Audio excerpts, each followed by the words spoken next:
안녕하십니까. 언제나 최선을 다하는 민법 강사 김남경입니다. 공인중개사 독학하기 카페에 오신 것을 환영합니다. 자, 여러분들 우리 기출문제 해설 강의가 이루어지는데, 자, 오늘이 두 번째 시간이죠. 기출문제 해설 강의에서 지난번에서도 말씀드렸지만은 이 내용이 어디에서 틀렸고 어디에서 맞았고 여기에 관계되는 것을 잘 숙지해야만이 그 문제와 유사하게 출제됐을 때 여러분들이 맞출 수가 있는 겁니다. 그렇기 때문에 답만 암기해서는 아무 의미가 없다는 것을 꼭 말씀드리고 그 내용을 지문을 하나하나 잘 분석하시기를 부탁드립니다. 자, 우리 지난 시간에 12번까지 풀어봤는데 이제 13번 문제로 들어가 보겠습니다. 자, 13번. 자, 이 13번 문제는 우리 법률행위 해석에 관한 문제죠. 우리 작년 기출 문제잖아요. 작년 기출 문제인데 해석. 자, 법률행위 해석이 세 가지 해석 방법이 있습니다. 해석 방법. 법률행위 해석 방법은 세 가지가 있는데, 자, 첫째, 자연적 해석. 이 자연적 해석 방법이 세 번이나 나왔죠. 자연적 해석은 표적 입장으로 내리는 해석이죠. 표적 입장에서 의사표시를 하는 자를 표자라고 하잖아요. 의사표시를 하는 자 입장에서 시각에서 내리는 해석을 자연적 해석이라고, 규범적 해석은 자, 이 상대방의 시각에서 상대방의 입장에서 내리는 해석이죠. 그 다음에 보충적 해석이라는 게 있어요. 해석 방법이 이렇게 세 가지가 있는데, 보충적 해석. 이 보충적 해석은 제3자의 입장에서 내리는 해석이죠. 보충적 해석이다. 제3자의 시각에서. 이렇게 해석 방법이 세 가지가 있는데, 그 중에서 이제 중요한 것이 이 자연적 해석이니까 이 자연적 해석에서 집중적으로 시험 문제가 나오죠. 자, 이 자연적 해석 방법은 자, 우리 표자의 내심의 효과 의사를 추구하는 거죠. 표자의 생각, 내심의 효과 의사, 어떤 생각을 가지고 이런 의사 표시를 했는가, 그걸 추구하는 해석 방법이다. 의사를 추구한다. 그러면은 겉으로 표시된 것이 문제가 되는 게 아니죠. 그래서 어표시 무효의 원칙이라고 그래요. 겉으로 표시된 것이 잘못된 표시예요. 아무런 해가 없다라는 거. 어표시 무효의 원칙. 거짓 표시는 해석될 수 없다는 뜻이죠. 아무런 해가 없다. 그러면 이것은 잘못 표시됐더라도 이 표자의 입장으로서 생각하는 바대로 해석하는 거니까 착오 이유로 취소 사유가 아니죠. 착오 이유로 취소할 수 없다라는 거. 착오 이유로 취소할 수 없다. 그러면 자, 이 상대방 없는 단독 행위는 당연하게 이게 전형적으로 적용되죠. 그러면 상대방 있는 경우는 어떻게 되냐? 상대방 있는 경우는 상대방이 표자의 진위를 알고 있어요. 진위를 생각하는 바를 알고 있는 경우는 이렇게 해석해도 되죠. 상대방이 진위를 알고 있는 경우는 자연적 해석을 해도 되죠. 표자의 생각대로 진위대로 해석해도 된다 이겁니다. 진짜의 속마음을 알고 있으면은 겉으로 표시된 것이 문제가 아니란 얘기죠. 이것을 자연적 해석 방법이다 그럽니다. 이 자연적 해석 방법은 착오 문제가 아니고 또 겉으로 표시된 것이 문제가 아니라 표자가 생각하는 바대로 해석하는 걸 말하는 거구나. 자, 그래서 그 문제에 관한 문제죠. 자, 그러면 간단하게 규범적 해석은 뭐냐? 규범적 해석은 일부에 표시된 대로, 표시 행위대로, 표시 행위의 객관적 의미를 파악하는 것. 객관적 의미를 파악하다 보니까 겉으로 표시된 대로 해석하는 거죠.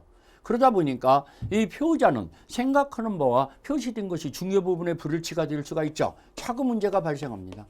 착오 문제가 생기는 것은 이 규범적 해석에서 발생하는 거죠. 보충적 해석은 뭐냐? 법률행위 내용에 간극이 있을 때 제3자 입장으로서 그 해석하는 것으로서, 자, 우리 계약이 법률행위 내용에 이 간극이 생겼다는 건 틈이 벌어졌다는 얘기죠. 계약이라는 법률행위에서 전형적으로 적용되는 해석 방법이라고 보여야죠. 아무튼 자연적 해석이 저 문제가 곧잘 잘 나옵니다. 작년 기출 문제죠. 자, 우리 풀어가면서 얘기합시다. 갑은 을 소유 엑소 토지를 임차하여 사용하던 중 이를 매수하기로 을과 합의했다. 자, 이 엑소 토지를 매수하기로 합의가 됐어요. 합의는. 그런데 계약서에 Y 토지라고 표시가 됐네. 그러면 X 토지를 매매하기로 합의가 됐는데 표시는 Y 토지로 잘못 기재했다 이겁니다. 그렇죠? 그러더라도 지금 을이 사용하던 토지를 자기가 사기로 했으니까 이 갑의 진위를 알고 있는 거잖아요. X 토지를 팔고자 하는 것을 알고 있어요. 을도 알고 있는 거죠. 합의가 된 거죠. 그러면 계약서에 표시된 것이 Y 토지라고 표시했더라도 이건 O 표시죠. 잘못된 표시죠. O 표시는 아무런 해가 없다는 거. O 표시 무효 원칙. 그러면 X 토지로서 매매 계약이 성립됐다라고 보야고 이 Y 토지는 계약이 성립된 것이 아니죠. 이건 차고 문제가 아니에요. 왜? 상대방도 합의가 됐으니까. 상대방도 알고 있으니까 X 토지로 계약이 성립됐다라고 해석해야 합니다. 이렇게 해석하는 걸 자연적 해석이다 그럽니다. 자, 옳은 것은 매매계약은 X 토지에 관해서 유효하게 성립한다. 아, 맞았습니다. 1번이 맞았죠. 자, 2번. 이 매매계약은 Y 토지에 관해서 유효하게 성립한다. 틀렸죠. Y 토지는 O 표시라고 그랬어요. 아무런 해석될 수가 없는 거죠. 효력이 안 생기는 거죠. X 토지로 성립된 거죠. X 토지에 관해서 계약이 성립하지만 당사자가 착오 이유로 취소할 수 있다? 이건 착오 문제가 아니라고 그랬어요. 착오 이유로 취소할 수 없는 거라고 그랬어요. X 토지로 합의가 됐기 때문에 착오 이유로 취소할 필요가 없다고 그랬어요. 그렇기 때문에 틀렸죠. 자, 4번. Y 토지에 대해서 매매계약이 성립하지만 당사자는 착오 이유로 취소할 수 있다. 이것도 틀렸네요. 착오 문제가 아니라고 그랬지 않습니까? 자, X토지, Y토지에 대해서 매매계약은 성립하지 않는다. 틀렸어요. X토지는 성립되잖아요. 그럼 맞은 걸 고르라 했으니까 답은 1번이네요. 간단한 문제죠. 자, 자연적 해석에 관한 문제를 내용을 제대로 파악했냐라는 것을 물어보는 문제죠. 이런 문제가 곧잘 출제됩니다. 그래서 우리 다음 문제도 이건 작년에 나왔지만 그 전에 나온 문제도 지금 이 자연적 해석에 관한 문제의 또 나온 거죠. 자, 풀어볼까요? 자연적 해석에 관한 문제. 갑은 을에게 X 토지를 제곱미터당 98만 원에 매도하려고 했는데 잘못하여 청약서에 89만 원이라고 기재했네요. 그러면 생각은 98만 원인데 표시는 89만 원으로 기재했어요. 근데 을이 그에 대해서 89만 원에 대해서 승낙을 했어요. 그러면 을은 98만 원인지 모르고 있었다는 얘기죠. 89만 원으로 알고 있었어요. 그러면 겉으로 상대방 입장에서는 겉으로 표시된 대로 89만 원의 계약이 성립됐다고 해석해야겠죠. 그런데 그 후에 엑소토지의 시가가 이 158만 원으로 폭등하자 갑은 병한테 엑소토지를 158만 원에 병한테 또 팔아먹었네. 그러면 이중매매잖아요. 지금 오표시 무효 원칙에 관한 문제에다가 이중매매가 복합되어 있는 문제죠. 이런 문제가 조금 종합적인 문제다 보니까 조금 어렵습니다. 이런 문제가. 자, 이 병에게 158만 원 매도하고 소유권 이전 등기를 해줬다. 틀린 거. 자, 지금 일단은 89만으로 매매계약이 성립됐다고 봐야 합니다. 을은 그에 승낙을 했으니까. 그러면 갑은 중요 부분으로 착오 문제로서 취소할 수 있을지언정 이것은 89만으로 일단 해석돼야 하고 이 병은 158만에 샀더라도 적극적 가담했다는 말이 없는 한 병은 유효하게 취득하는 거죠. 그렇지만 병이 적극적 가담했으면 반사질서로 무효가 된다고 그랬잖아요. 아무튼간 그런 문제를 복합해서 풀어봅시다. 을은 갑과 병 사이 매매계약을 사기 이유로 취소할 수는 없다. 그렇죠. 사기 문제가 아니죠. 이것은 사기 이유로 취소할 수는 없죠. 그러니까 맞았죠. 1번 맞았고 2번 갑과 을자의 매매계약은 특별한 사정이 없는 한 제곱미터당 89만 원으로 성립된다. 89만 원으로 표시가 됐고 그에 대해서 승낙을 했으니까 그대로 성립되는 거죠. 그러면은 2번도 맞았죠. 자, 3번 봅시다. 3번 보니까 자, 을은 병으로부터 이루어진 소유권 이전 등기를 말소를 청구할 수는 없다. 자, 이 병은 적극적 가담했다는 말이 없으면은 병은 원칙적으로 유효하게 취득하기 때문에 을은 소유권 이전 등기 말소 청구할 수 없다. 맞았습니다. 자, 이중매매를 할지라도 제2유 매수인은 적극적 가담하지 했다는 말이 없는 한은 유효하게 취득한다 그랬어요. 그래서 병은 유효하게 취득합니다. 등기를 넘겨받았으니까. 그래서 3번도 맞았죠. 4번 만일 갑과 을이 제곱미터당 98만 원으로 합의했으나 제곱미터당 89만 원으로 기재했어요. 합의가 98만 원으로 합의가 됐다고 그랬죠. 야, 이게 자연적 해석 방법이죠. 표시 무효 원칙이다 해서 89만 원으로 표시가 됐더라도 이건 잘못된 표시잖아요. 98만 원으로 계약이 성립된다고 봐야죠. 합의가 됐으니까. 그런다면은 갑은 착오 이유로 매매계약을 취소할 수는 없다. 맞았습니다. 이건 착오 문제가 아니라고 그랬어요. 자, 그러다 보니까 지금 3번, 4번 다 맞은 거죠. 자, 5번. 만일 가부배임행에 이 적극적 가담한 병. 자, 병이 적극적 가담했다고 나왔네. 이중매매에서요. 적극적 가담했으면은 반사질서로 무효라고 그랬잖아요. 병으로부터 선의정. 이 무효는 절대적 무효거든요. 선의정이 X토지를 취득하였다면은 정은 각각 병사의 매매계약을 유효를 주장할 수 있다. 틀렸습니다. 선의정도 무효라고 그랬어요. 이 무효는 반사질서 무효는 절대적 무효이기 때문에 선의 제3자도 취득을 못합니다. 그러면 유효를 주장할 수 있다 나왔으니까 틀렸죠. 틀린 걸 골랐으니까 답은 5번입니다. 자, 5번. 자, 이 문제는 지금 어표시 무효 원칙이라는 자연적 해석 문제와 그 다음에 이중매매가 복합돼서 나오는 문제인데 조금 까다롭지만은 여러분들이 다 알고 있는 내용이잖아요. 차근차근 살펴보면은 답이 보이는 거죠. 자, 우리 해결됐고 14번을 풀어봤습니다. 그러다 보니까 어느새 우리 법률행위 파트를 또 정리했어요. 제1절 법률행위 파트를 공부했고 제2절 우리 의사표시장으로 들어갑니다. 의사표시장. 이 의사표시장은요. 여러분들 세 문제가 나옵니다. 의사표시장. 세 문제. 많이 나오면 네 문제. 그래서 못 나와도 세 문제. 우리 27위 문제에서는 네 문제 나왔죠. 네 문제 나왔는데 아무튼간 세네 문제는 충분히 출제된다는 것을 염두에 두시고 잘 정리해 놓으셔야죠. 자, 이 의사표시는요. 우리가 간단하게 정리해 보면은 정상적인 의사표시를 우리가 여기서 공부하는 게 아니죠. 생각하는 대로 그대로 표시됐으면은 그대로 효력이 생기는 거니까 상관없습니다. 근데 생각하는 것과 표시된 것이 불일치되는 경우가 있죠. 이걸 비정상적인 의사표시라고 해요. 일치되긴 했더라도 사기나 강박을 당해서 일치되는 경우도 있잖아요. 이걸 하자 있는 의사표시라고 그래요. 이걸 비정상적인 의사표시로서 그걸 공부하는데 우리가 네 가지가 있습니다. 그 네 가지를 간단하게 정리해 보면은 자, 107조 진이 아닌 의사표시다 그러죠. 진이 아닌 의사표시다. 비진의 의사표시라고 그래요. 비진의 의사표시. 진이 아닌 의사표시는 진짜가 아니기 때문에 자, 원칙적으로는 상대방을 몰랐어요. 거짓말인지를 몰랐어요. 그렇기 때문에 상대방은 원칙적으로 유의합니다. 원칙은 유의하다는 거. 표시된 대로 그대로 효력이 생깁니다. 그런데 어떤 때 그러면은 이 비진의 의사표시는 무효냐? 상대방이 진이 아님을 알았다든가 알 수 있을 경우. 알았다. 상대방이 알고 있었어요. 상대방이 알고 있었다. 또는 알 수 있었다.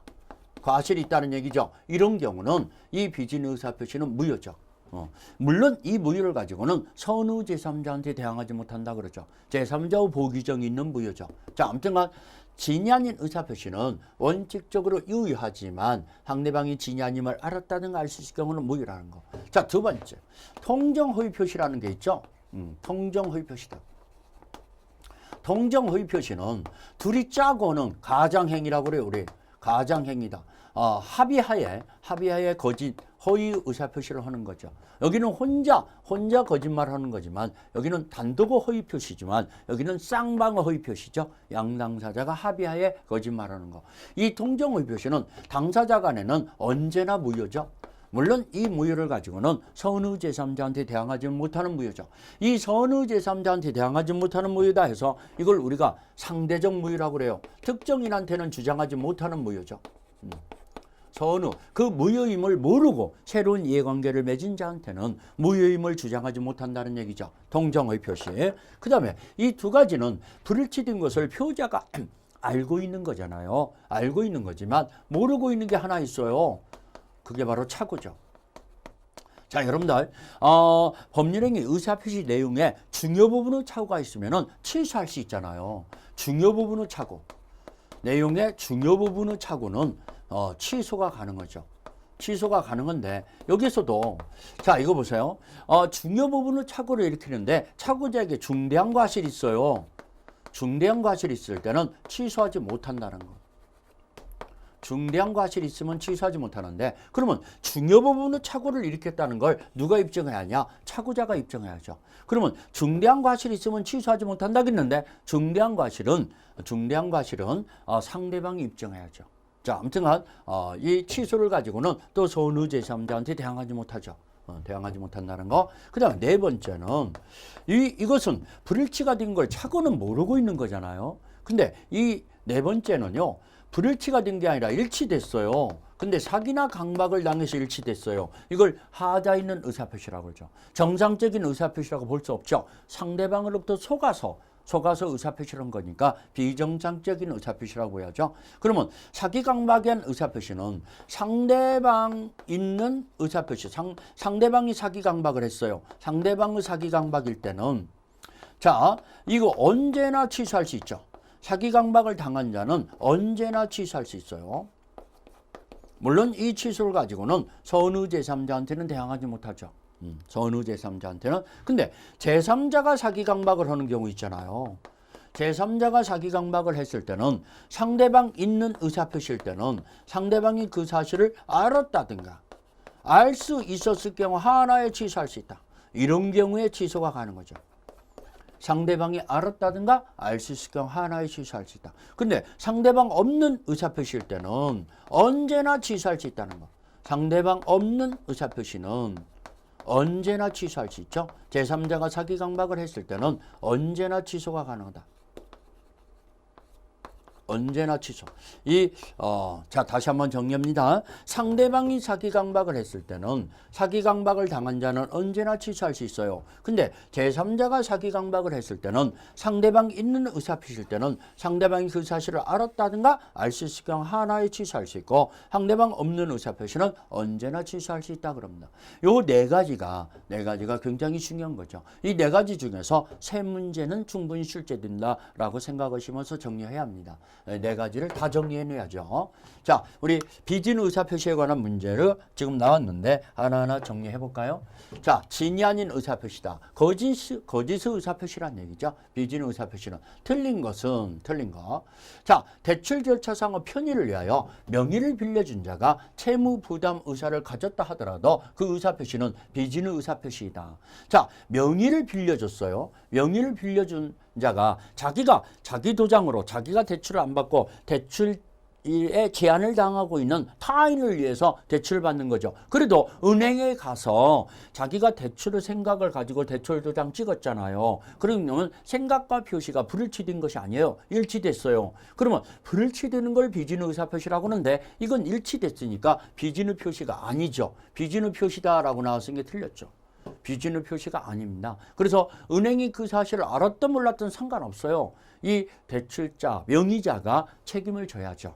대출 책임을 져야 한다는 거. 이건 유효한 거죠. 비진의 표시다라고 나왔으니까 1번 틀렸고. 2번, 비진의 표시에 관한 규정은 원칙적으로 상대방 있는 단독행위 적용된다. 그렇죠. 상대방 있는 단독행위 적용되는 거죠. 비진의 의사표시는. 자, 그 다음에 3번, 매매계약에서 비진의 의사표시는 상대방이 선의이며 과실이 없는 경우에 하나에 유효하다. 자, 상대방은 선의 무과실일 때, 그러니까 알았다든가 알 수 있을 경우 하나에 무효가 된다고 그랬어요. 그러면 선의 무과실일 때 하나에 유효하다. 맞았습니다. 자, 맞았죠? 이것도 맞고 이것도 맞고. 자, 그러면 틀린 걸 골라서 답은 1번 나와버렸는데 나머지 지문도 우리가 공부하는 거니까 확인을 해봐야죠. 자, 4번, 5번 지문. 자, 4번 지문. 사직의 의사 없는 사기업자의 근로자가 사용자의 지시에 어쩔 수 없이 일괄 사직서를 제출하는 형태로 의사표시는 비진의 의사표시이다. 그렇죠. 자, 사용자가 사장이 다 사표를 제출하라고 해서 일괄 사표를 제출했어요. 그러면 이건 사직의 생각이 없으면서 어쩔 수 없이 사직서를 낸 거니까 비진의 의사표시에 해당되죠. 맞았습니다. 그 다음에 상대방이 피해자의 진위 아님을 알았다는 것을 모의를 주장하는 자가 증명해야 한다. 자, 알았다, 알 수 있었다는 것은 알았다, 알 수 있었다라는 것은 무효인데 알았다, 알 수 있었다라는 것은 무효를 주장하는 피해자가 입증해야죠. 여러분들 무효 취소는 항상 무효 취소를 주장하는 자가 입증해야 한다는 거. 무효임을, 취소임을 무효 취소를 주장하는 자가 입증해야 하니까 피해자가 입증해야 한다. 무효를 주장하는 자가 증명해야 한다. 맞았습니다. 그래서 비진의 표시에 관한 문제, 우리 1번 문제는 답이 첫 번째 지문 1번 지문이 답이 됐죠. 자, 1번 지문에 다시 한번 얘기하면 명의를 빌려준 자가 채무 부담 의사가 없었다 하더라도 그 대출 계약은 비진의 표시가 아니라는 거. 대출 계약은 명의자에게 유효하다는 거. 그렇죠? 비진의 표시다라고 나와서 답이 틀렸습니다. 1번이. 자, 우리 2번 지문으로 들어갈까요? 2번 지문. 자, 우리 2번 문제. 진이 아닌 의사표시. 한 문제 꼭 나오죠. 이거 진이 아닌 의사표시 꼭 좀 정리해야 합니다. 진이 아닌 의사표시에 관한 설명죠. 틀린 것은. 자, 진이 아닌 의사표시는 원칙적으로 유효하지만 거짓말이라 하더라도 상대방이 알았다든가 알 수 있을 경우는 무효가 되는데 이 무효를 가지고는 선의 제3자한테 대항하지 못한다 그렇습니다. 자, 틀린 것은 진이란 특정한 내용을 의사표시를 하고자 하는 피우자의 생각을 말하는 것이지 피우자가 진정으로 마음속에 바라는 사항을 뜻하는 건 아니다. 정확히 맞았습니다. 자, 진이라는 것은 그 상황에서 최선이었던 걸 진이라고 그래요. 반드시 바라는 바를 뜻하는 것은 아닌 거죠. 그 상황에 어쩔 수 없었어요. 그게 지금 최선의 방법은 안 해도 그 상황에서는 그게 최선이라고 생각된다면은 그게 진이 있는 의사표시입니다. 진이 있는 의사표시라는 거. 그러면은 1번 맞았죠. 2번 상대방이 피우자의 진이 아님을 알았을 경우라고 나왔죠. 알았을 경우 피우자는 진이 아닌 의사표시로 취소할 수 있다. 취소가 아니라 무효죠. 취소할 수 있다. 이게 틀렸죠. 취소 사유가 아닙니다. 우리 여러분들 무효인 걸 취소라고 써놨다든가 취소할 수 있는 걸 무효라고 써놨으면 엄연히 틀린 지문입니다. 무효와 취소는 구별을 잘해야 합니다. 우리 조금 있다가 우리 무효 취소의 장을 공부하면서 그 문제를 풀어가면서 우리가 자세히 살펴볼 건데 무효와 취소는 구별이 되는 거니까 무효를 취소라고 써놨으면 틀리는 거기 때문에 이 2번 틀렸죠. 3번 대리행에서 진이 아닌 의사표시 여부는 대리를 표준으로 결정한다. 오케이.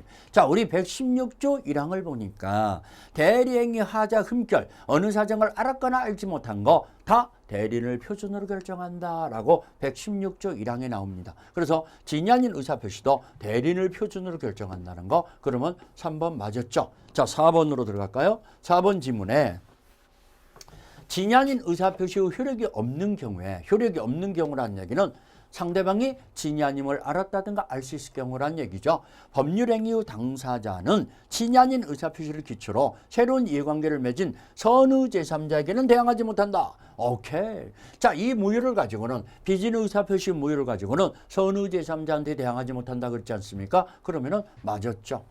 선의 제3자한테는 무효임을 주장하지 못한다는 얘기죠. 유효하다는 얘기죠. 선의 제3자는. 그러면 이 제3자는 선이기만 하면은 유효하냐? 맞습니다. 과실 유무를 따져보지 않아요. 무과실을 요하지 않습니다. 선의 과실이 있더라도 유효하게 취득하는 거죠. 선의 과실이 있더라도. 그러니까 4번 맞았죠. 자, 5번 진이 아닌 의사표시는 상대방과 통정이 없다는 점에서 짜지 않고 혼자 거짓말했다는 면에서 통정 허위 표시와는 구별된다. 맞죠? 진이 아닌 의사표시를 단독 허위 표시라고 그래요. 그렇지만 통정 허위 표시는 쌍방이 거짓말하는 말 그대로 쌍방 허위 표시라고 그러죠. 그렇기 때문에 그런 면에서 구별된다. 그러면 5번도 맞았죠. 그러면 자, 지금 틀린 걸 고르라 했으니까 틀린 것은 우리 이 알았을 경우 취소할 수 있다. 이게 틀렸죠. 자, 표자 2번 지문에 진이 아님을 알았다든가 알 수 있을 경우는 무효가 된다 이래야죠. 그래서 답은 2번이 되겠습니다. 나머지는 다 맞은 지문이죠. 그래서 진이 아닌 의사표시에 관한 문제를 살펴봤습니다. 자, 우리 3번 문제로 들어갈까요? 자, 갑은 그 X토지를 내심 의사와는 달리 을에게 기부하고 을 앞으로 이전 등기를 마쳤다. 내심 의사와는 달리라는 말은 거짓말했다는 얘기죠. 이게 바로 비진 의사표시죠.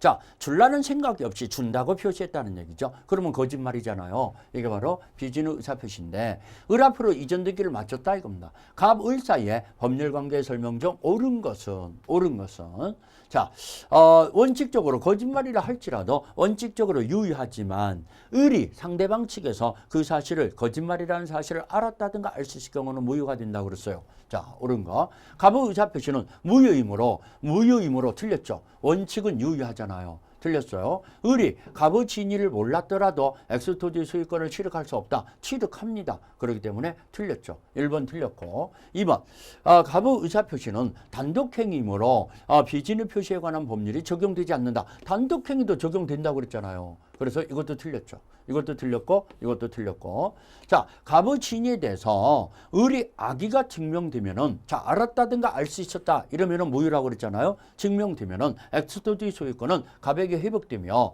을은 갑으로 인한 손해배상을 청구할 수 있다. 을은 갑한테 손해배상을 청구할 수 있다. 회복되면 여기까지는 맞아요. 근데 을이 갑한테 손해배상을 청구할 수 있다. 이게 틀렸죠. 자, 우리 알았다든가 알 수 있을 경우는 무효이기 때문에 무효인 법률행위에서는 손해배상 청구권이 안 생기죠. 그래서 3번도 틀렸죠. 자, 4번. 을이 통상인의 주의를 기울여서도 진이 아님을 알 수 있었다면이라는 얘기는 과실이 있다는 얘기죠. 몰랐다는 것은 과실이 있다는 얘기죠. 있었다면은 엑스토디 소유권을 취득할 수 없다. 오케이. 알았다든가 알 수 있었을 경우는 무효라고 그랬잖아요. 알았다든가 알 수 있을 경우는 무효이기 때문에 4번은 맞았죠. 5번. 을로부터 엑스토지를 매수하여 이전 등기를 격려한 병이 갑의 진위를 몰랐더라도 엑스토지의 소유권은 여전히 갑에게 있다. 병은 제3자잖아요. 근데 그 사실을 몰랐어요. 선의 제3자죠. 이 무효를 가지고는 선의 제3자한테는 대항하지 못한다고 그랬어요. 그러면 병은 선의이기 때문에 보호가 되죠. 병은 취득하는 거죠. 근데 여전히 갑에게 있다라고 나왔으니까 이것도 틀렸죠. 그럼 맞은 걸 고르라 했으니까 답은 4번이네요. 맞은 걸 고르라 했으니까 4번만이 맞았죠. 이렇게 비진의 표시에 관한 문제는 한 문제 나온다라고 정리해 놓아야 합니다. 자, 우리 3번은 해결됐고, 자, 4번 지문으로 들어갈까요? 4번 문제로 들어갑시다. 4번 문제. 갑은 자신의 부동산을 을과 통정하여, 통정허위 표시죠. 통정허위 하여 매매계약을 체결했어요. 그러면 우리 108조 통정허위 표시에 관한 규정을 적용해야죠. 통정허위 표시는 당사자 사이에서는 언제나 무효인데 이 무효를 가지고는 선의 제3자한테 대항하지 못한다는 거. 여러분들 주의할 것은 이 통정허위 표시는 가장행위를 따름이지 이건 반사질서가 아니라는 거. 그래서 이행을 안 했으면 이행할 필요가 없는데 이행을 했던 부분도 반환 청구할 수 있다는 거. 우리 반사질서 행위는 746조가 적용되기 때문에 반환 청구를 못 하는 거잖아요. 근데 이것은 통정의 표시는 반사질서가 아니기 때문에 이행을 했던 부분은 반환 청구를 할 수 있다는 걸 염두에 두셔야 합니다. 자, 통정 소유권 이전 등기를 했어요. 을에게 해주었는데 그 후 을은 이러한 사정을 모르는 병과 이 부동산에 대한 매매 계약을 체결하고 그에게 소유권 이전 등기를 해줬어요. 그럼 선의 병은 유효하게 취득하는 거죠. 선의 병은 유효하게 취득합니다. 해주었다. 다음 설명 중 틀린 거. 자, 갑과 을은 매매계약에 따른 채무를 이행할 필요가 없다. 갑과 을은 언제나 무효입니다. 당사자 간에는 통정의 표시는 당사자 간에 언제나 무효니까 이전 등기를 할 필요가 없죠. 그러면 1번 맞았죠. 2번, 갑은 병을 상대로 이전 등기 말소를 청구할 수는 없다. 모르고 있는 병은 유효하게 취득하잖아요. 그러면 갑은 무효를 주장하면서 말소 등기 청구하지 못하죠. 그러면 맞았죠. 병은 보호가 되잖아요. 자, 병이 부동산의 소유권을 취득한다. 맞았죠. 선의 병은 유효하게 취득한다고 그랬죠. 그 다음에 4번.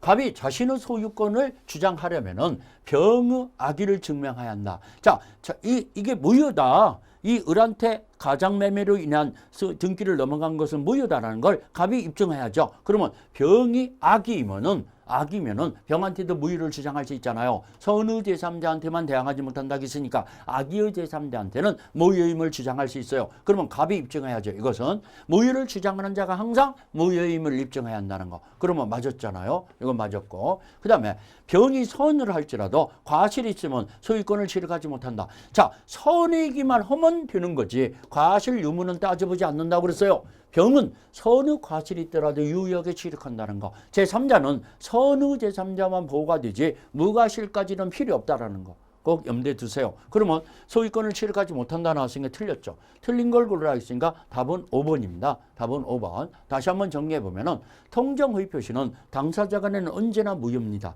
언제나 무효인데 이 무효를 가지고는 선의 제3자한테 대항하지 못해요. 그러면 선의 제3자는 보호가 되는 건데 선의이기만 하면 보호가 되지 무과실까지도 있어야 보호가 되는 건 아니죠. 선의 과실이 있더라도 보호가 됩니다. 그러면은 이 악의일 때는 무효가 되는데 제3자도 악이라는 걸 무효를 주장하는 피고자 측에서 갑 측에서 입증해야 한다 그렇습니다. 자, 아무튼간 이 내용 잘 숙지하세요. 통정허위 표시도 한 문제가 아주 빈번하게 출제되는 부분입니다. 그렇기 때문에 그 내용을 다시 한번 여러분들이 여러 번 반복해서 여러분들 것으로 만드시라는 거. 자, 5번 문제로 들어갑니다. 허위 표시에 관한 무효를 대항할 수 없는 선의 제3자에 해당되지 않는 자는 자, 우리 선의 제3자라는 것은 자, 이것도 또 좀 정리해 드릴까요? 자, 이 내용은 여러분들 숙지하는 걸로 알고 지우겠습니다. 이 내용을 지우고 선의 제3자. 자, 107조에서 110조까지가 선의 제3자한테는 대항하지 못한다고 있어요. 이게 하도 중요한 거기 때문에 이 내용 좀 정리해 드리겠습니다. 자, 107조에서 110조. 아주 시험 문제가 빈번하게 출제됩니다. 이 선의 제3자, 선의 제3자의 보호 규정이라고 그러죠.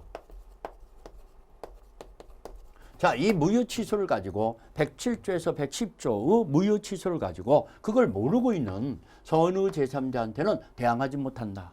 무효임을 취소임을 주장하지 못한다는 얘기죠. 자, 이것 좀 정리해 드리려고 그래요. 제3자라는 것은 누구를 얘기하냐? 제3자는 이 무효 취소 사유에게서 새로운 법률 관계를 맺은 자죠. 새로운 이해관계를 맺은 자. 이해관계를 맺은 자를 제3자라고 그래요. 맺은 자. 새로운 법률 관계를 맺은 자다. 그러면 두 번째, 이 제3자는 무효 취소임을 모르고 있었던 것으로 추정되냐? 그렇죠. 선으로 추정된다. 추정. 그러면 추정받기 때문에 악의임을 무효를 주장하는 자가 입증해야죠. 악의는 알고 있었으면 무효를 취소를 주장하는 자, 무효 주장자의 입증이다. 일단은 제3자 측에서 나는 몰랐던 것이다 라는 걸 스스로 입증 안 해도 되죠. 무효를 주장하는 자가 악의임을 입증해야죠. 세 번째, 우리 전문제에서 살펴봤듯이 이 제3자는 선의기만 하면 보호가 돼요. 무과실까지는 필요 없다고 그랬어요. 무과실은 필요 없다. 그래서 선의 과실이 있는 제3자. 과실이 있는 제3자라도 이 사람은 유의하죠. 보호가 된다는 거. 과실이 있더라도 유효하게 취득한다는 거. 전문제에서 살펴봤잖아요. 네 번째. 자, 제3자로부터 다시 취득한 자를 전득자라고 그래요. 전득자도 제3자 속에 들어가죠. 새로운 이해관계를 맺은 자에 해당되죠. 해당한다는 거. 자, 다섯 번째. 자, 선의 제3자 측에서 무효임을 주장하는 거 무방하죠. 선의 제3자가 무효 주장은 상관없죠. 주장은 이자한테 무효임을 주장하지 못한다겠는데 보호받는 쪽에서 무효임을 주장하는 건 상관없습니다. 여섯 번째. 자, 선의 제3자로부터 취득한 자, 다시 취득한 자로부터 취득한 전득자. 이 사람을 다시 취득한 자를 전득자라고 그러죠. 전득자는 선의뿐만 아니라 악의도 보호가 된다는 거. 선의, 악의 다 보호가 되죠. 선의 제3자로부터 다시 취득한 전득자는 악의라 할지라도 취득한다는 거 염두에 두세요. 일곱 번째, 취소권 행사 전에 발생한 선의 제3자든 후에 발생한 선의 제3자든 다 보호가 된다는 거.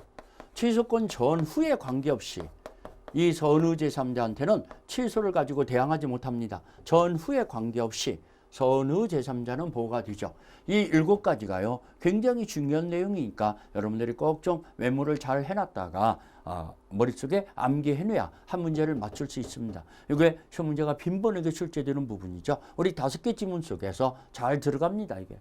우리 아까도 문제에서도 이것이 답이 됐듯이 이렇게 잘 이 내용을 가지고 이렇게 맞았냐 틀렸냐를 파악하는 문제가 많이 나오니까 지문이 많이 나오니까 요 7가지를 잘 숙지해 놓으셔야 합니다. 자, 우리 그러면 문제로 들어갑시다.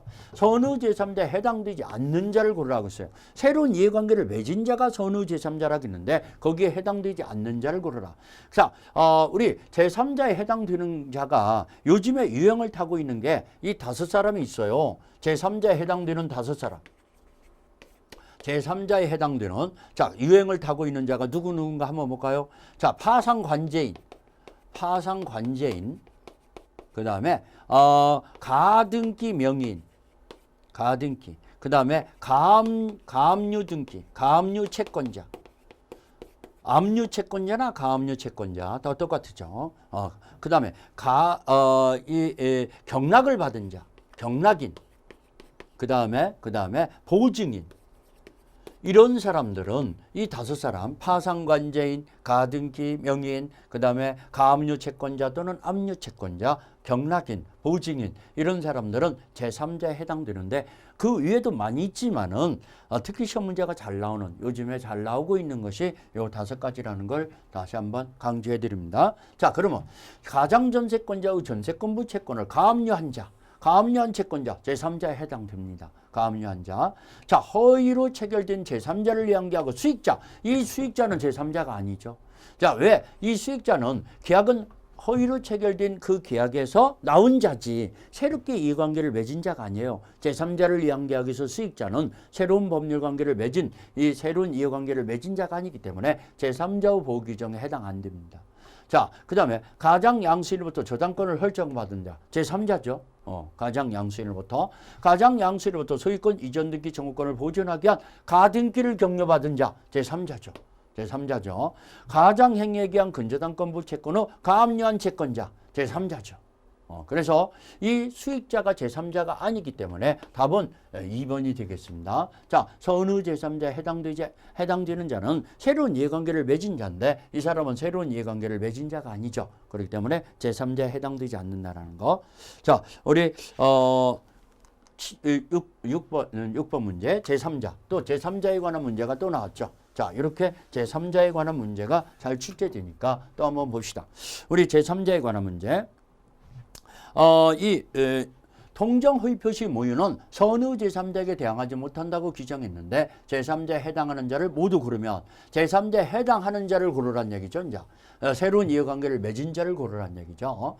통정 허위 표시의 채권을 가압류한 채권자 이거 제3자라고 그랬잖아요. 우리 아까 5사람 암기하자 그랬죠.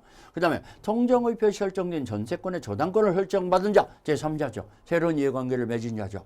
대리인의 통정 허위 표시 본인 이건 제3자가 아니죠. 대리인이 통정 허위 표시를 하기 전부터도 본인은 있었던 자잖아요. 그러니까 제3자가 아니죠. 통정 허위 표시에 체결된 제3자를 이야기하고 제3자, 수익자 이거 저 제3자가 아니죠.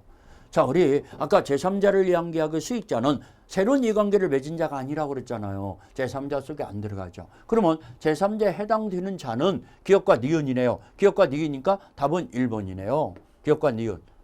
제3자에 해당하는 자를 고르라 했으니까 답은 1번이죠. 자, 이런 식으로 문제가 엮어지는 거구나 라는 것을 여러분들이 빨리 파악하시기를 바라겠습니다. 자, 7번 문제로 들어갈까요? 7번 문제. 착오에 관한 문제네요. 착오로 인한 의사표시 설명 중 틀린 것은 착오에 관한. 자, 우리 착오는 우리 이제 또 좀 간단하게 착오에 관한 문제가 나왔으니까 중요한 거 포인트 아주 핵심 포인트를 몇 가지를 좀 정리하고 들어갑시다. 중요한 거. 자, 우리 중요 부분의 착오는 백후죠. 자, 착오라는 것은요, 여러분들 표자의 생각과 표시가 불일치됐다는 걸 표자 스스로 모르고 있는 걸 착오라고 그래요. 모르는 거. 근데 여기서 꼭 좀 주의할 것은 이건 이무기정이라는 걸 주의하세요. 이무기정이라는 얘기는 취소권을 배제하기로 해서 당신 착오를 익혔더라도 취소 없는 걸로 합시다 라고 했는데도 취소할 수 있는 거냐? 안 되죠. 이무기정이니까 취소권을 배제하는 특약이 있으면 취소하지 못한다는 걸 꼭 염두에 두세요. 그게 나올 가능성이 높습니다. 이무기정이라는 거. 그러면 자, 이것 좀 보세요. 내용상의 중요 부분의 착오만이 취소할 수 있죠. 중요 부분의 착오만이 취소 가능하다는 거. 자, 이 중요 부분의 판단은 어떻게 판단하냐? 자, 착오자의 주관적 요건도 보여야죠. 착오자 입장으로 보여야겠지만은 사회 일반인의 객관적 시각도 보여야죠. 객관적 시각으로 봐서도 중요 부분에 해당돼야 한다 그럽니다. 이중 기준설이라고 그러죠. 이거 보고. 그 다음에 이 중요 부분을 판단하려면은 경제적 요인이 있어야 한다는 거. 경제적 손실이 없으면은 경제적 손실이 있어야죠. 경제적 손실이 존재해야 한다는 거. 이게 없으면 중요 부분이 아니다라고 판결을 내렸죠. 세 번째. 자, 중요 부분의 착오라는 것은 착오자가 취소하는 자의 입증 책임이다. 취소하는 자가 입증해야죠. 그 다음에 두 번째. 자, 이 착오자에게 중대한 과실이 있으면은 취소하지 못하잖아요. 취소 못한다. 중대한 과실이 있으면 취소하지 못하는데 이 중대한 과실이라는 것이 또 문제죠. 자, 우리 중대한 과실이라는 건 주의 의무를 현저하게 결여한 거. 보통의 주의를 현저하게 결여한 걸 중대한 과실인데 이 중대한 과실은 상대방이 입증 책임을 지는 거죠. 상대방이 네 잘못이 있지 않냐, 네가 착각을 일으켰다고 주장하는데 그것은 네 잘못이 크니까 이것은 취소하지 못한다라고 유의를 주장하는 자가 입증해야죠. 유의를 주장하는 자가. 두 번째, 경과실이 있을 때는 경미한 과실에는 취소할 수 있죠. 중대한 과실만 취소하지 못하는 거지 경과실이 있어도 취소하지 못한다 이러면 틀리죠. 중과실과 경과실은 틀리죠. 여기는 무거운 잘못이고 여기는 경미한 잘못이잖아요. 그건 취소할 수 있어요. 자, 세 번째. 자, 여러분들 착오를 일으켰다는 걸 상대방이 알면서 이용하는 경우 있잖아요. 상대방이 알면서 이용해요. 알면서 이용하는 경우는 중대한 과실이 있더라도 취소가 가능하죠. 상대방이 알면서 이용하는 경우에는 착오가 있다는 것을 알면서도 이용해요. 그럴 때는 중대한 과실이 있더라도 취소할 수 있다라고 우리 대법원 판례가 나오죠. 자, 아무튼간 이 착오에 대한 핵심이 이 두 가지가 핵심인데 이 취소를 가지고는 선의 제3자한테 대항하지 못한다는 거. 자, 우리 하나하나 이제 풀어봅시다. 자, 착오에 의한 틀린 걸 고르라겠어요. 상대방이 착오자의 진위를 동의했다고 나왔네. 자, 여러분들 우리 아까 오표시 모의 원칙 자연적 해석 방법에서 표자의 진위를 상대방이 알고 있다라고 나왔잖아요. 상대방이 알고 있었으면은 그 취소할 수 있는 게 아니라 착오 이후로 취소할 수 없다고 그랬죠. 취소할 수 있다고 나왔으니까 틀렸죠. 오표시 무의 원칙이다 해서 이 진위대로 해석하는 거죠. 그래서 진위를 상대방이 동의했으면은 착오로 취소할 수 없다라는 거 있다라고 나왔으니까 틀렸고 벌써 답이 나왔네요. 1번. 2번. 법률에 관한 착오도 법률행위 내용의 중요 부분에 관한 이 착오에 해당될 수 있다. 오케이. 법률을 잘못 알고 있어요. 이런 것도 중요 부분의 착오죠. 그래서 세율 계산을 잘못했다든가 세법을 잘못 알아서 또는 아니면 양도소득세가 부과되지 아니할 것으로 알고 계약을 맺었는데 양도세가 부과가 됐다든가 이런 것들은 다 중요 부분의 착오에 취소할 수 있다 그럽니다. 취소할 수 있다는 거 맞았습니다. 자, 그 다음에 농지의 상당 부분이 하천부지임을 사전에 알았다면 농지 매매액을 체결하지 않을 것이 명백해요. 그러면 하천부지라는 것은 자, 우리 토지의 현황, 경계에 관한 착오라고 봐야죠. 토지의 현황, 경계에 관한 착오는 중요 부분의 착오에 해당됩니다. 그렇기 때문에 이런 것은 중요 부분의 착오로 해당될 수 있다. 맞았습니다.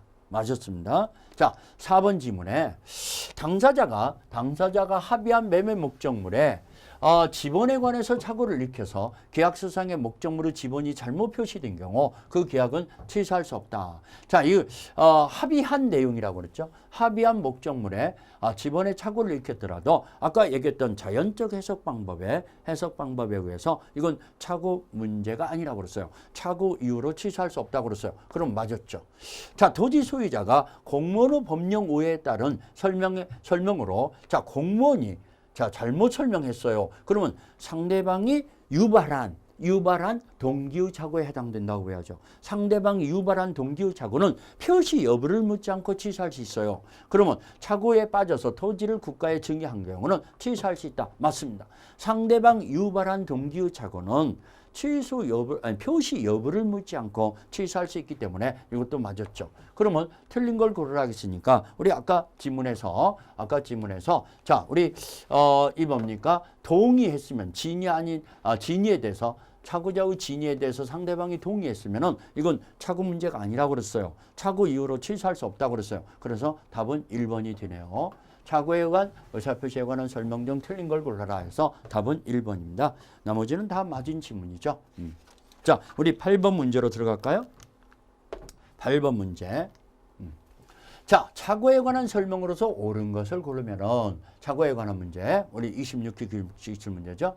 자, 매도인이 계약을 적법하게 해지한 후, 자, 이것이 문제 4번이나 나왔어요.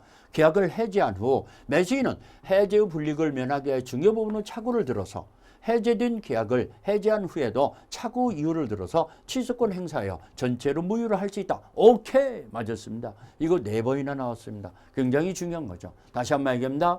매도인 측에서 매매 계약은 하나입니다. 적법하게 계약을 해제했더라도 매수인은 중요 부분은 차고가 생겼습니다. 그러면 차고 이유로 취소하게 되면은 손해배상 책임도 없게 되고 계약금도 돌려받을 수 있고 이 매수인에게도 커다란 이익이 되기 때문에 해제된 계약이라 할지라도 다시 취소할 수 있다는 거. 그러면 1번 맞았죠. 2번 피해자의 차고 이유로 의사표시를 취소한 경우 취소된 의사표시로 인한 손해를 입은 상대방은 불법 행위에 의한 손해배상을 청구할 수 있다. 틀렸습니다. 차고는 불법 행위가 성립이 안 된다 그럽니다. 차고는 불법 행위가 성립이 안 되고 그러면은 차고를 익혀서 취소다 보니까 상대방은 아무 잘못이 없는데 손해가 발생했을 때는 어떻게 됩니까? 팔자소관이다 그럽니다. 우리 판례에서는 손해배상 문제가 생기는 것이 아니다. 별 수 없다라고 보는 것이 바로 판례의 견해이기 때문에 불법 행위를 청구할 손해배상을 청구할 수 있다 나왔으니까 2번이 틀렸죠. 2번이 틀렸고 3번 차고에 의한 의사표시의 경제적 불이익. 자, 피해자에게 경제적 불이익을 입지 않았더라도 취소할 수 있다. 틀렸죠. 경제적 불이익을 입어야만이 경제적 손실이 있어야 중요 부분에 해당된다고 그랬죠. 경제적 손실이 없으면 중요 부분에 해당되지 않기 때문에 취소할 수 없습니다. 그러면 이것도 틀렸죠. 지금 맞은 것은 옳은 걸 고르라 했으니까 1번이지만 나머지는 틀렸는데 왜 틀렸는가를 확인하자는 얘기죠. 자, 4번 지문. 자, 차고가 피해자의 중대한 과실로 인한 경우에는 중대한 과실이에요. 중대한 과실일 때는 취소한다고 했어요? 못 한다고 그랬어요? 못 한다고 그랬어요. 취소할 수 없는데 상대방이 피해자의 차고를 알고 이용했다고 나왔네. 알고 이용했어요. 자, 여기 상대방이 알면서 이용했을 때는 중대한 과실이 있더라도 취소할 수 있다고 그랬잖아요. 근데 취소할 수 없다? 틀렸네요. 취소할 수 있습니다. 취소할 수 없다 나왔으니까 틀렸죠. 자, 다시 한번 얘기합니다. 중대한 과실이 있으면 취소하지 못하는 건데 차고를 일으켰다는 걸 상대방이 알면서도 그걸 이용하면 중대한 과실이 있더라도 취소할 수 있다라고 판결을 내렸죠. 그렇기 때문에 맞았습니다. 이건 틀렸죠. 그러니까 취소할 수 없다고 나왔으니까 틀렸습니다. 취소할 수 있다 이래합니다. 5번 피해자가 중대한 과실을 의무는 차고에 의한 의사표시 효력을 부인하는 자가 증명해야 한다. 틀렸죠. 자, 이거 중대한 과실은 유효를 주장하는 상대방이 입증해야 한다고 그랬죠. 상대방, 유효를 주장하는 상대방 측에서 취소하지 못하게 하는 상대방 측에서 입증해야 하니까 효력을 부인하는 자라는 얘기는 취소하고자 하는 자란 얘기잖아요. 무효를 주장하는 자란 얘기잖아요. 거꾸로죠. 그렇기 때문에 틀렸죠. 상대방이 유효를 주장하는 상대방이 입증한다. 이것도 틀렸고. 그러면 옳은 걸 고르라 했으니까 우리 아까 지문에서 지금 옳은 것은 1번이죠. 1번. 적법하게 해제된 후라 할지라도 차고 이후로 다시 취소해서 무효를 돌릴 수 있다. 답은 1번입니다. 자, 이거 좀 또 4번 나왔다고 해서 또 안 나온다고 생각하면 안 돼요. 또 나와요. 또 나와. 이런 것들은 아주 잘 출제되는 판례 내용이기 때문에 잘 숙지해 놓으셔야 합니다. 다시 한번 얘기합니다. 매도인 측에서 계약을 적법하게 해제한 후에도 매수인은 중요 부분을 차고 이유를 들어서 다시 취소할 수 있다는 거. 해제된 후라 할지라도 취소할 수 있다는 거. 그러니까 2번이 맞았죠. 자, 다음 문제로 들어가겠습니다. 자, 우리 9번. 차고에 의한 법률행위 설명 중 틀린 것. 차고에 의한 매수한 토지가 계약 당시부터 법령상 제한이다. 이게 바로 동기의 차고입니다. 그러면 동기의 차고는 표시됐다든가 또는 상대방이 유발한 경우는 취소할 수 있다고 그랬어요. 매수인이 의도한 목적대로 이용할 수 없게 된 경우는 매수인은 동기의 차고가 될 수 있다. 맞았습니다. 자, 2번 주채무자가 소유의 부동산에 가압류 등기가 없다고 믿고 보증했는데 가압류 등기가 어윤무유임이 밝혀졌어요. 그러면은 이건 경제적 불이익이 없잖아요. 가압류 등기가 무효니까. 그러면 취소할 수 없다. 맞았습니다. 경제적 손실이 있어야 중요 부분에 해당된다고 그랬죠. 경제적 불이익이 없으면은 이것은 취소 대상이 아니죠. 자, 상대방에 의해서 유발된 동기의 차고. 여기 나오네요. 유발된 동기의 차고는 표시 여부를 묻지 않고 이거 취소할 수 있다고 그랬어요. 표시되지 않았더라도 취소할 수 있다. 맞았습니다. 3번도 맞았죠. 그러면 1번, 2번, 3번 다 맞았네요. 4번. 공인중개사를 통하지 않고 토지를 거래한 경우 자, 공인중개사를 통하지 않고 거래했으면은 여러 가지 토지대장이나 이런 것들을 스스로 확인해야 하네요. 해야 합니다. 공인중개사를 통해서 했으면 공인중개업자가 다 이런 것들을 확인하도록 돼 있잖아요. 그런데 그 통하지 않고 토지대장을 확인하지 않았다 그랬어요. 대장을 확인하지 않았으면 중대한 과실이 있는 거죠. 그러면은 동일성에 관한 착오가 있더라도 그 매매계약을 취소할 수 없다. 오케이, 맞았습니다. 중대한 과실이 있으면 취소하지 못한다고 그랬잖아요. 그렇기 때문에 맞았죠. 4번. 5번. 매수인은 중도금 미지급을 이유로 매도인이 적법하게 해제했어요. 해제한 후에도 매수인은 착오 이유로 다시 취소할 수 없다? 틀렸죠. 자, 우리 아까 문제에서도 살펴봤잖아요. 매도인 측에서 적법하게 매매계약을 해제한 후에도 매수인은 중요부분의 착오가 있으면 취소할 수 있다 그랬어요. 그러면 취소할 수 없다고 나왔으니까 틀린 걸 골라라. 답이 5번입니다. 자, 요 9번 같은 문제가 우리 판례 문제로 엮어진 건데 여러분들 그 내용을 좀 잘 숙지해야 합니다.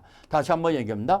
매도인 측에서 적법하게 매매계약을 해제한 후에도 매수인은 다시 착오 이후로 취소해서 무효를 돌릴 수 있다는 거. 그 매수인에게도 커다란 이익이 되기 때문에 취소할 수 있다라고 해야지 없다고 나왔으니까 5번이 틀렸습니다. 이래서 우리가 착오 문제까지 살펴보다 보니까 어느새 시간이 다 돼버렸습니다. 여러분들 꼭 좀 잘 반복해서 문제를 풀어보면서 여러분들 것으로 만드시기를 부탁드립니다. 언제나 최선을 다하는 민법 강사 김남경이었습니다.